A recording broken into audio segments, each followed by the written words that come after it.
හරි. අද කතා කරන්නේ GitHub GIST ගැන.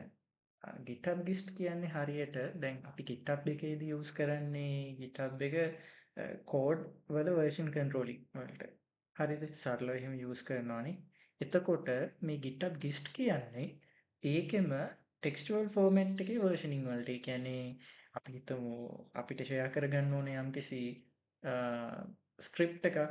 හරිද? දැන් අපි servers වල යම්කිසි දේවල් මේන්ටේන් කරන් යනවා. අපි හිතමු දැන් Laravel වල ගත්තොත් Laravel වල අපි jobs run කරනවා සුපර්වයිසර් එකෙන්. එතකොට අපිට සුපර්වයිසර් කියන tool එක අපේ සර්වර් එකක් ඇතුලේ දුවද්දී ඒකට අදාළ configurations අපි තියාගෙන ඉන්නවා.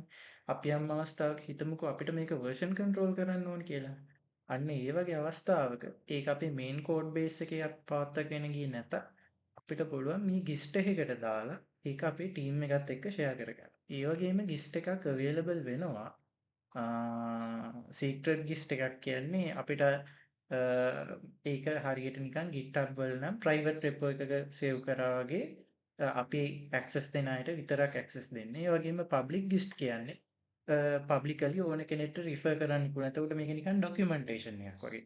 අන්න ඒ වගේ තත්ත්වයක ඇක්සස් එකක් හදලා දෙන්න පුළුවන්. ඒ වගේම version control කිරීමේ පහසුකම අපිට තියෙනවා.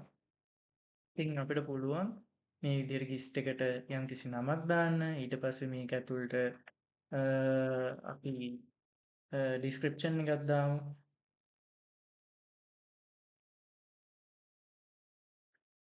හරිද? මේකෙදි ඔයාලට අර සාමාන්‍ය අපි නෝට්පෑඩ් එකක කරන යූස් කේසස් තියෙන අන්න ඒ වගේ දේවල් ඇඩ් කරන්න පුළුවන්. ඉතින් කෝඩ් එකක් හරි මොනවා හරි ඩොකියුමන්ට් පාර්ට් එකක් අපි උදාහරණයකට දැන් අපි හිතුවොත් අපිට API එකක් තියෙනවා. ඒක යූස් කරන හැටි එක්ස්ප්ලেইন කරන්න ඕන. හරිද? එතකොට API එකේ අපි URL එකකින් නම් පටන් ගත්තට පස්සේ ඊට පස්සේ API එක ඇතුළට යවන්න ඕන බොඩි මොන වගේද? ඒකට ඇඩ් කරන්න ඕන headers මොනවද? හරිද? ඒ වගේ දෙයක්.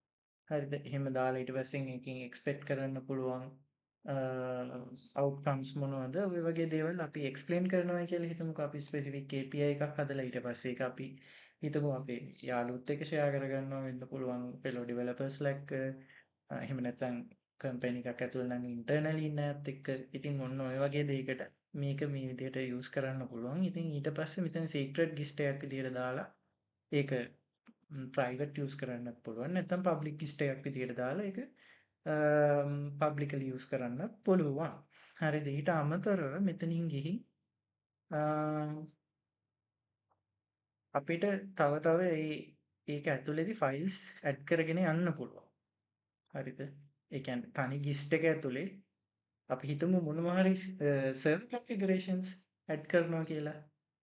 එන්ජින්ස් සර්වර් කන්ෆිගරේෂන් වගේ දැන් නම් ඒ වගේ කන්ෆිග්ස් මේ වගේ වෙන වෙනම දාලා ඊට පස්සේ අපි අ,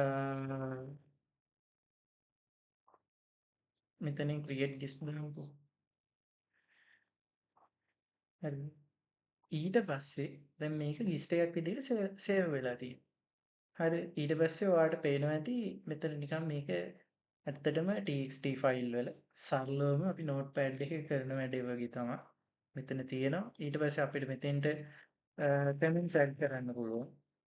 හරිද? මම දැක්කා මේක ඇක්ටිව්ලි යූස් කරද්දී කට්ටිය මේ ගිස්ට් එකේ දාලා තියෙනවා යම්කිසි ඉන්ස්ට්‍රක්ෂන් වගේ කෝඩින් වලදී අපි ෆලෝ කරන්න ඕනේ ස්ටෑන්ඩඩ්ස් කියලා. හරිද? ඊට පස්සේ ඒ ස්ටෑන්ඩඩ් වලට අනුව වැඩ කරන එකෙන් වර්ක් ප්‍රොසෙස් එක ලේසි වුණා කියලා කට්ටිය කමෙන්ට් කරලා එහෙම තිබ්බා.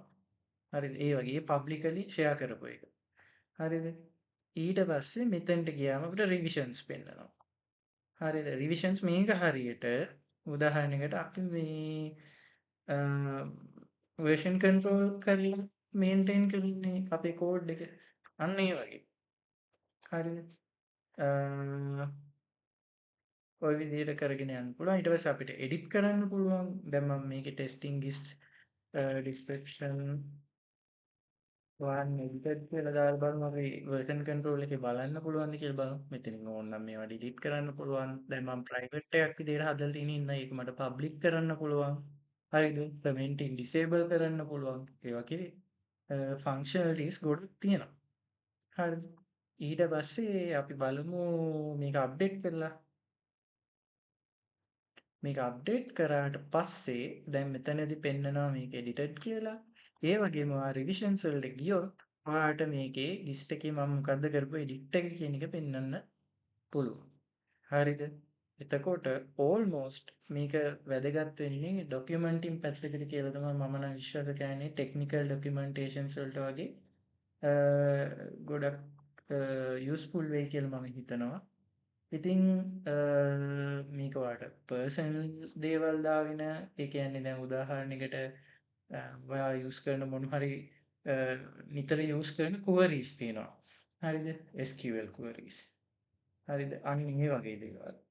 හරිද? ඊට පස්සේ සමහර වෙලාවට අපි අ, මොන හරි ප්‍රොජෙක්ට් එකක් සෙටප් කරද්දී ඒකේ දාගන්න ඩිස්ක්‍රිප්ෂන් එක. ඒක නම් අපි සාමාන්‍යයෙන් GitHub එකේ readme එකේ දානවානේ. හරිද? නමුත් අපිට ඒක වෙනම ඩොකියුමන්ට් එකක් විදිහට දාගන්න ඕන නම් හරිද? ඔයාට මොනවා හරි දැන් හිතන්න සර්වර් කමාන්ඩ් සෙට් එකක් තියෙනවා. මම මොකක් හරි ටූල් එකක් යූස් කරනවා නම් කමාන්ඩ්ස් ටික ස්ටෝර් කරගන්න එක වෙනමයි. නමුත් ඔයාට සෙන්ට්‍රලයිස් තැනක තියාගන්න ඕන නම් මේ වගේ තැනකට ගෙනල්ලා ප්‍රයිවට් ගිස්ට් එකක දාලා තියාගන්න. හරිද? අ, අන්න ඒ වගේ දේවල් වලට මේ ටූල් එක යූස් කරන්න පුළුවන් කියන එක අපිට දැන් පැහැදිලි. ඉතින් මේ වගේ ටූල්ස් ගැන මම තව ටිකක් කතා කරන්න බලාපොරොත්තු වෙනවා ඉස්සරහා වීඩියෝ වල. ඒ හින්දා channel එකත් එක්ක එකතු වෙලා ඉන්න. Thank you.